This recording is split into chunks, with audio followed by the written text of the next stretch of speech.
I have a question. Are things the same in your life? Are you going through the same situations again and again? The same trials, the same problems? Has nothing changed in your life lately? Have you taken on a new challenge? When was the last time you stepped out of your comfort zone? The last time you said, I'm going to change things in my life. Things are going to be different in my relationship, at home, in my mind, in my heart. You see, many people don't challenge themselves. There's a lack of challenge because there's a lack of confidence. There's a lack of encouragement. They feel that they have no strength to finish. They have no strength to start a new challenge. I mean, what's the point in starting a new challenge and we can't finish it?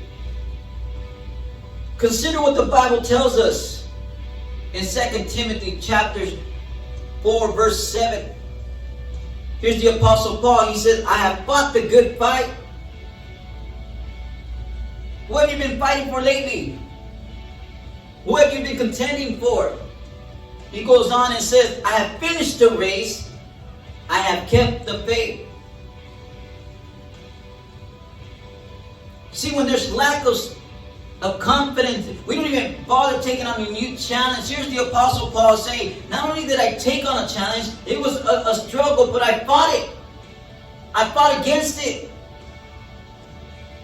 I put up a good fight. And I finished. And after this fight, I still kept my faith. Because how many of us know that after we have a fight or a struggle, we lose faith? This man finishes it. You see, beloved, 7 years ago, I took a step of faith. I took on a new challenge to become a preacher. And this was a huge challenge in my life because I wasn't the holiest person in the church. I didn't have more biblical knowledge than other people in the church. But something that my pastor pointed out, he said, brother, you are willing. You are willing to be discipled. You are willing to try. You are willing to contend. Willing to improve. Willing to learn.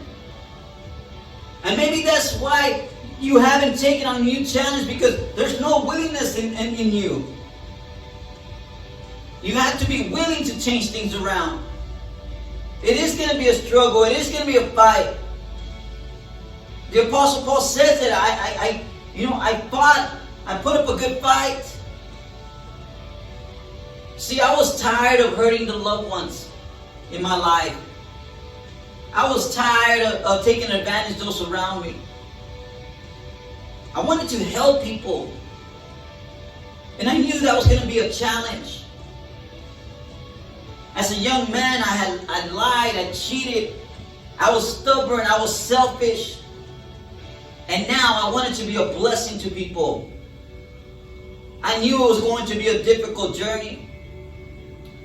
This new challenge required for me to overcome fear, doubt, self-negativity. Is that why you haven't taken on a new challenge? Because there's fear, there's doubt. You're so negative. Your mind is ruling your thoughts. See, my flaws ruled over my mind. I thought to myself, become a preacher? I can't even pronounce words correctly sometimes. I can't even read. I can't put sentences together. I don't have a patience to study. God, how are you going to use me in this area? That was my challenge. That was my battle. Let me ask you, friend, what's yours? Is your mind ruling you? Is it keeping you from taking on a new challenge? I came to understand that with God's grace and mercy, we can go against the odds. Don't you want to go against the odds? We can push the limits. We can challenge ourselves. We can overcome. That is the reason that the Apostle Paul points this out. He's telling this to a young man. The Apostle Paul, he's an older man. He's telling this to a younger man. He's telling them, listen, I have fought the good fight. And after this fight, I finished it. And after I finished it, I kept the faith. And I'm encouraging you, just like the Apostle Paul was encouraging Timothy, that you can fight, that you can go against the odds. And we serve a merciful God that can help you finish. He's not going to leave you out there. The challenge will tug at your heart. And once you accept the challenge, God says, I'm going to help you finish it. Because when you and I make a decision to fight for something, fight for our family, fight for a relationship, that's exactly what's coming to you, a fight. But don't quit. Finish it. Go against the odds. And throughout all of this, keep the faith. Don't lose faith.